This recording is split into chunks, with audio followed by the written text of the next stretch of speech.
let's build a mantle and use these bunnies. Here's my concept. I am gonna put the garland on the mantle. I've got my ice white lights. I'm gonna add some ice white lights.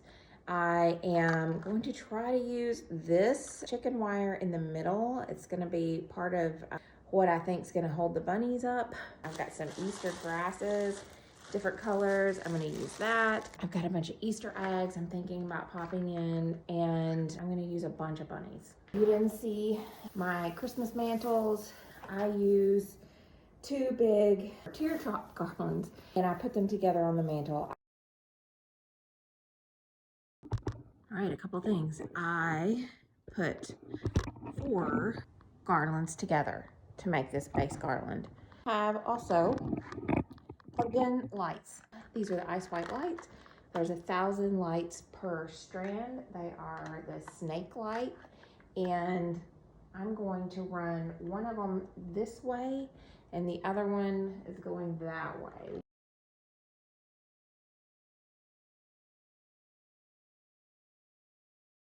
I have these rolls of chicken wire. They're green, luckily, so I can put them in the middle of the garland. I just try to roll it all out in one piece. I'm gonna have to cut it and then squish it up. I have these stakes that I'm going to put in a bunny, and then hopefully this will grab a hold of the wire and I can put the bunnies in. The thing about the bunnies is they are easily poked, and I could easily put a stake in them. The other thing about the bunnies is if you drop them on their ears will break. So I have to figure out a way to get them in the garland. They're not gonna stand up in the garland on their own. So this is my mechanical idea. All right, I've got a piece down in here and I've hit it with the garland. I don't think it matters whether the lights are on or off before I do this. So I'm gonna go ahead and light the second half and then press my chicken wire in the middle of my garland.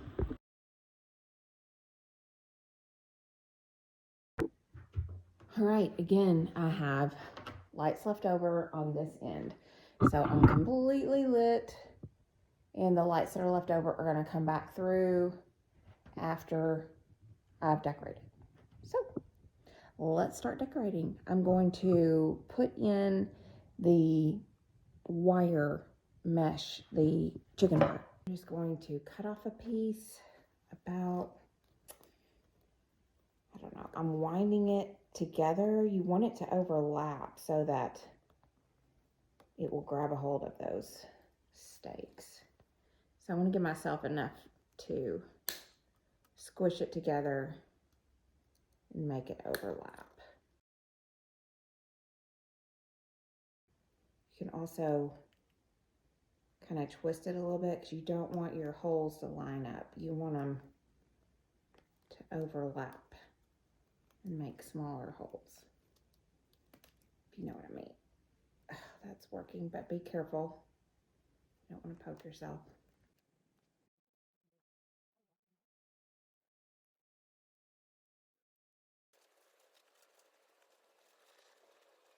All right, I think this has to be green wire. I had some silver. I don't think it would work. I think you need green if you're using a green garland.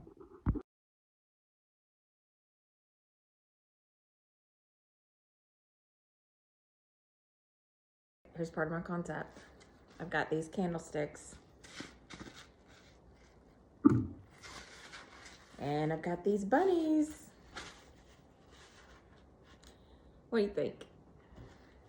I'm gonna add to it, but just for now, this is just to get the concept down.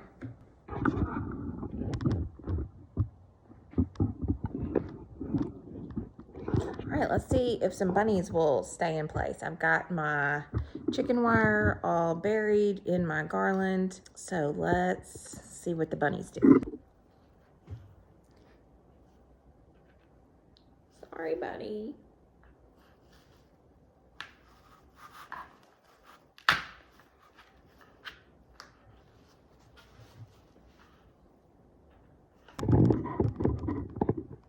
gonna have to work on a little bit.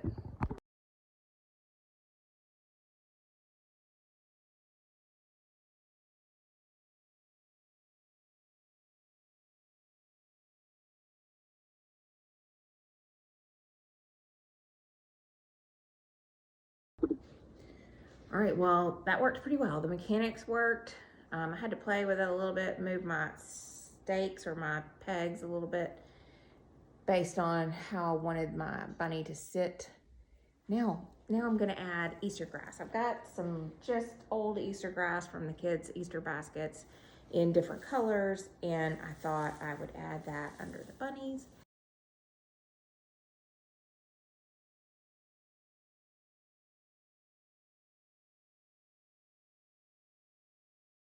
All right, I'm pretty done. I did my Easter eggs. Now, the last thing I have to do are the lights that are here that I left at the bottom. So I could go back through, like I said, or I could do this. I could light the, what I put down here at the bottom of the mantle. So let me know what y'all think. This is what it looks like. I did this one with the lights over here. And then I could pull those other lights on the other side of these bunnies. Or I could go back up through the mantle. I'm worried about the grass falling out though. It's kind of fragile.